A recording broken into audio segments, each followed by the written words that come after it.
இது என்ன பூவா வேறு ஏதாச்சா அப்படின்னு சொல்லிட்டு உங்களை மாதிரியே கன்ஃபியூஸில் தான் நானும் பார்த்துட்ருக்கேன். அதுக்கப்புறமா கிட்ட போய் பார்க்கும்போது தான் தெரிஞ்சிச்சு இது ஒரு பூ அப்படின்னு சொல்லிட்டு. இது வந்து எல்லோ கலரில் நான் சில நர்சரியில் பார்த்துருக்கேன். பட் ஃபஸ்ட் டைம் வந்து பிங்க் கலரில் பார்க்குறது.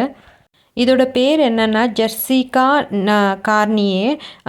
அப்புறமா என்ன பிரசிலியே அப்படின்னு சொல்லிட்டு இன்னொரு பிளாமே, பிரசிலியே பிளாமே அப்படியே வாயில் வர மாட்டேங்குது அப்படின்னு இன்னொரு பேரும் இதுக்கு கூப்பிடுறாங்க. நான் கூகுளில் சர்ச் பண்ணும்போது அந்த மொக்குக்கள் எல்லாம் சேர்த்து தான் இந்த மாதிரி ஒரு பூ மாதிரி ஒரு அழகாக வந்து காமிக்குது. கிட்ட போய் பார்த்தா தெரியும் உங்களுக்கு எவ்வளோ குட்டி குட்டியாக அந்த பூக்கள் எல்லாம் இருக்குது அப்படின்னு சொல்லிட்டு. இந்த பூவை நீங்கள் ஏதாச்சும் நர்சரியில் பார்த்துருக்கீங்களான்னு சொல்லுங்கள். இது பெங்களூரில் நான் ஃபஸ்ட் டைம் இந்த நர்சரியில் இந்த பூவை பார்க்குறது நான்.